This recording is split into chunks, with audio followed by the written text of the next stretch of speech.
Welcome back, ladies and gentlemen, to part 62 of Let's Play SpellForce 3. In the last part, we were talking to Uram because we finished our quest in Aonir's Blade. Let's continue it.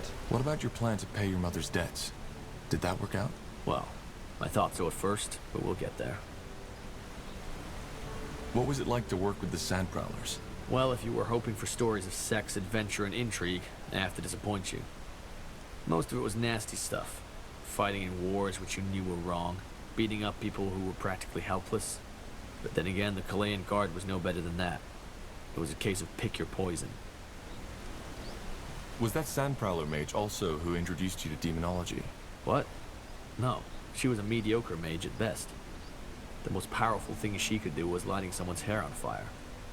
Though of course she didn't see it that way. After 1 year I was already stronger than her, and I started my own studies. Huh. So did you ever return to your mother? Of course, on my 18th name day. I had wanted to return earlier, but a contract had me kept overseas for a lot longer than I had expected. Sorry. It's strange to talk about it. What happened? My mother. She was gone. Her room had been cleared out, and the neighbors told me she passed away unexpectedly just 3 weeks before I arrived. Her heart just stopped beating. I'm sorry. Why?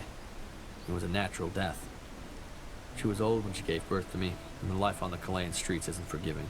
In other words, it was bound to happen. I went into the room and looked for our stash. A small casket under the floorboards. I found it, opened it, and saw all the money I'd sent her over the years. So... She never used it to pay Creo as I instructed her. I have no idea why, but my best guess is that she thought it was mine since I earned it. She was that kind of person, you know? No matter how hard fate punched her in the face, she'd cling on to her ideals. Always did what was right rather than what was good for herself. And look what she got in return. Did you ever visit her grave? I did, but it was a mass grave. Dozens of corpses, all piled onto each other, and some earth shoveled on top of it. I threw up when I saw it, and never came back after that. What about Creo? Well, as you can imagine, I went to look for him. Right after I was able to think straight again. But he was gone. Where? I don't know. I asked everywhere and everyone who could know, and they either didn't or gave me different information. After a while, I gave up. Why? Because people like Creo are just a reality we have to deal with. I could have killed him, but what good would it have done? My mother was dead, and no amount of bloodshed and gut tearing could have changed that. The world doesn't give a fuck about your ideals, Tahar. About doing the right thing. That's just the shit we tell ourselves to help us sleep at night. You eat or you get eaten. It's that simple. I wasn't strong enough when I should have been. And that's why I couldn't help her. That will never happen again. I guess you're right. I am. To wrap up the story, I enrolled at the university from the money my mother saved for me. Turned out the Sand Prowler mage was wrong. There were some boy-loving professors, but they knew their shit. I studied and practiced until there was nothing left to study. Then I found out about demonology and the power in it. I quit university, and I've been traveling ever since. Taking jobs as a mercenary here and there, but above all, improving my skills. My last stop was Bartow to summon a devourer. Huh. And what are you after, in the long run? I don't know. I'll find out when I get there. Huh. Interesting story. Thanks for your trust, Uram. Sure. Hope you're happy.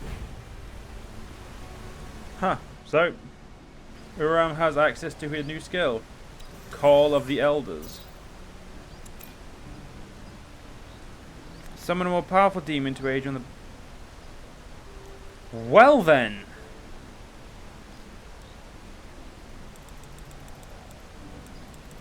Kinda wish I hadn't spelt my skill points now. Bastard. Alright, Undergas, let's go speak to you. Alright, so it looks like it's going to be a part of conversations, ladies and gentlemen, because we still have... we have... None... No, it looks like Iskrim doesn't want to talk, so that's good.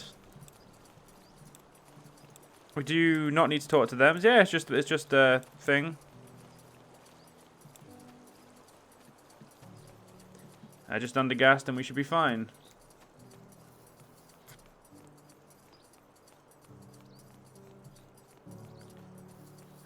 We'll be there soon. Let's have a look at...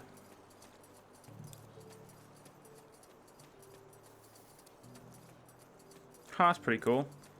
Iskrim's Bastion. Not that good.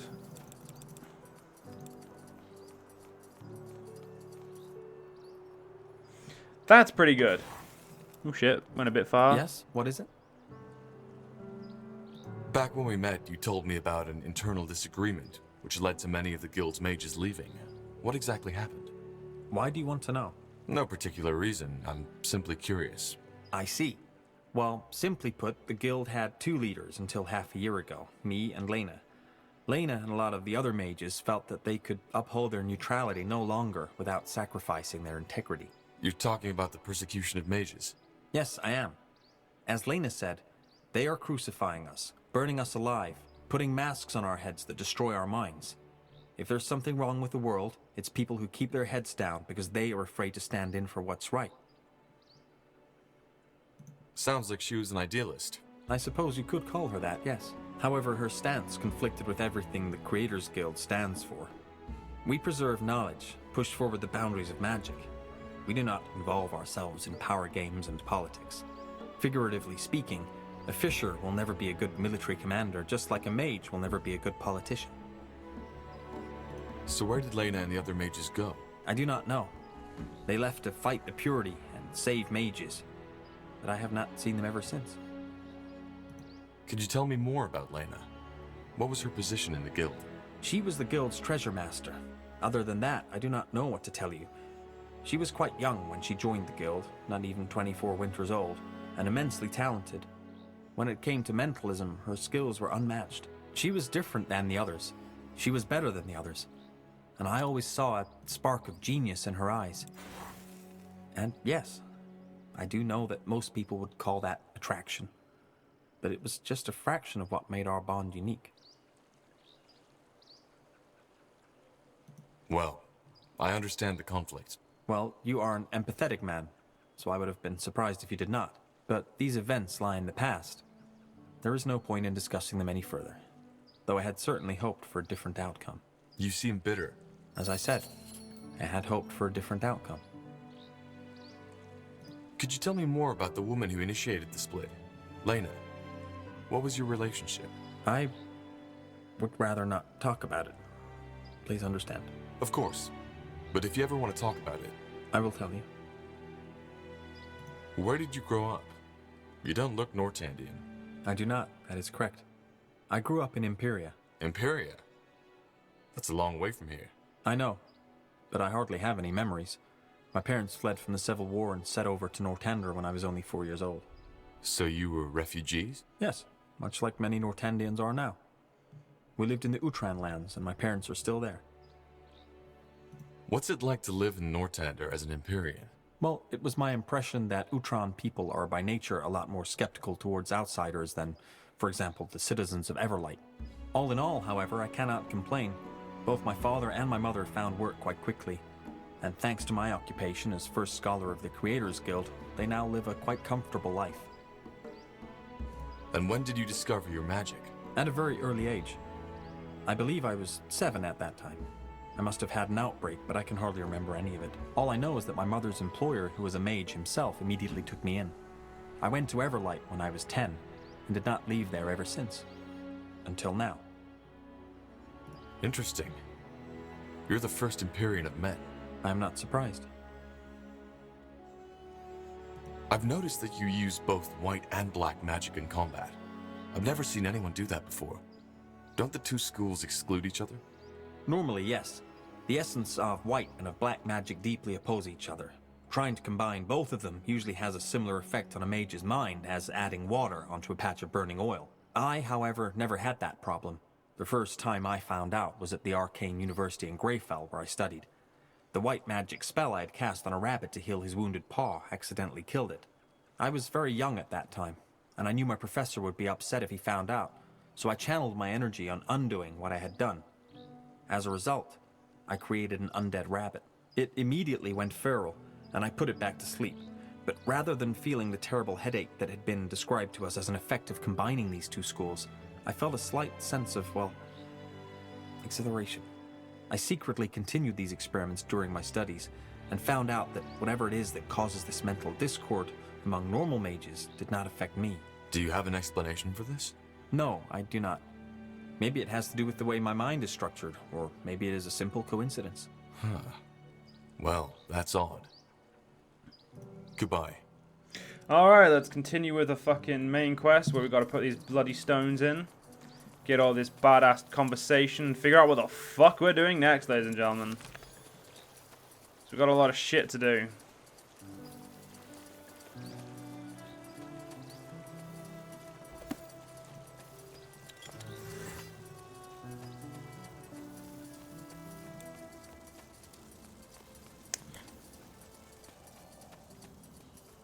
Transform into a tribe eater. That sounds pretty cool. Alright, dumbass. Come on. Go to the fucking front door. Fucking hell.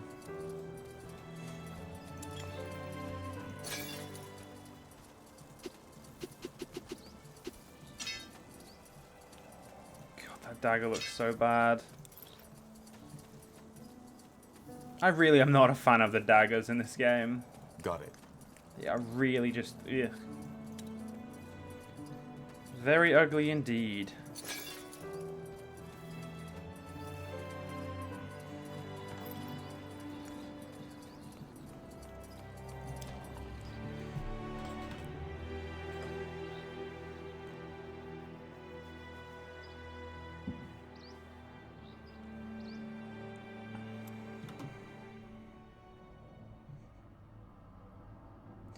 Nope, straight to the Nexus core then, ladies and gentlemen, because we don't have anyone to talk to here.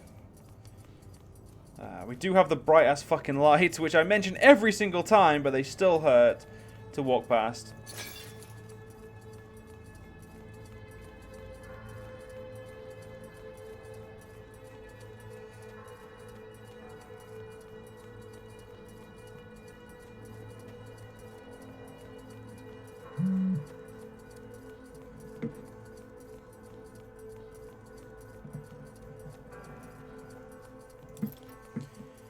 Right, to the Nexus core. To this day, the Shaper's magical and technological prowess remains unrivaled. Understood. Put that fucking stone in.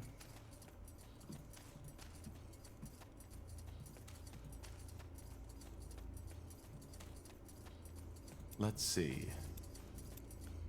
Exciting, isn't it? All that energy. The Shapers must have been gods. True. It's intriguing. That's one word for it. Tahar, I need to say this. I'm glad the Harbinger sent you. You've made a dream of mine come true. More than one, to be honest. But anyway, we still need that second stone. Is there something you wish to discuss? Nope. Okay, I'm ready. Sure this place isn't gonna blow up once we insert the second stone, Iskrim? What? No, I don't think that's likely. All right, here we go. Blasted, blistering blazes.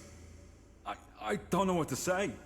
This is amazing. But it seems like it worked. We've restored the Nexus to full power. How are you feeling, Iana? Overwhelmed. But it's bearable. What now, though? Is it strong enough to perform this joining ritual? It should be. And you, Tahar, should be the one to do it. You need to connect your mind to the Nexus. That way, you might be able to sense who or whatever is sending out the song. What do you say? Are you ready? Shouldn't we, I don't know, prepare? How? Putting on a Shaper costume? Now's as good a time as any. Fair point. All right, Iskrim. I'm ready. Good. Then step into the forge. And what now? It... Tahar! I... weep.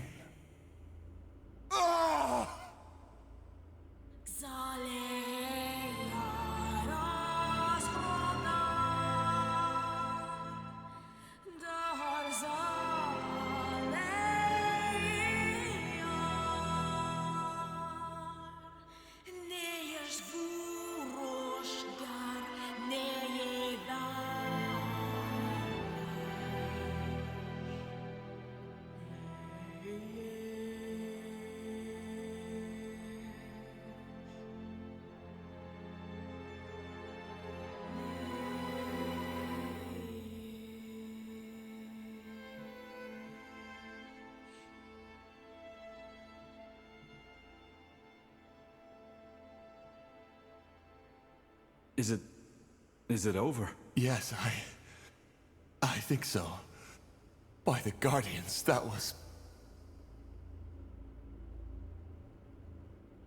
I don't know what just happened. Describe. There were... voices, screams, thoughts, images. How do you feel now? I mean, has anything changed? I think so. Yes. I feel... I don't know. Clearer. As if something in my mind opened up. Then it worked! Niehauf's hammer, we did it! You joined yourself with the Nexus. So... I am telepathic now? You're not a dreamweaver. I'd feel it if that were the case. I don't think you are, but you're connected to this place now. And therefore to the Shaper memories. Does that mean we can finally locate the cause of the song? You tell me. Think of the song, Tahar. Close your eyes. What do you feel? What do you hear? What do you see? I'll try.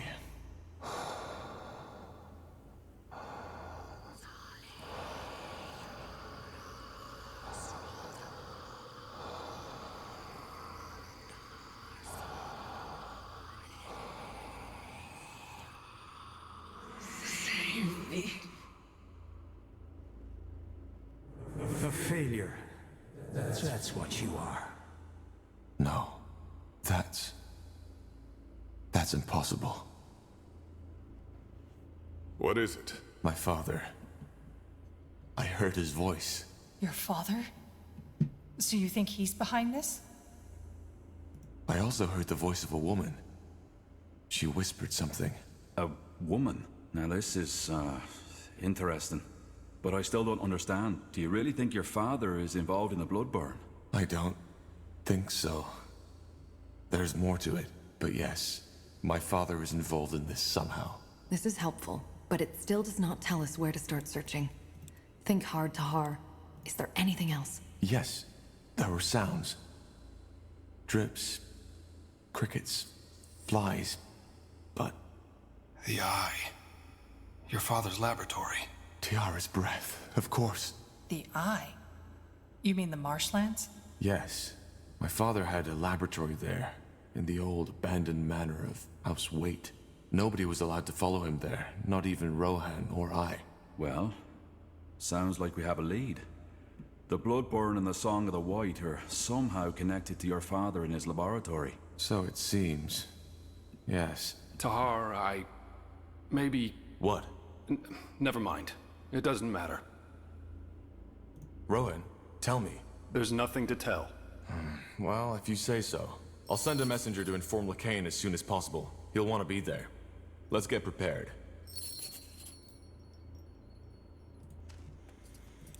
Well, that shit's interesting, ladies and gentlemen.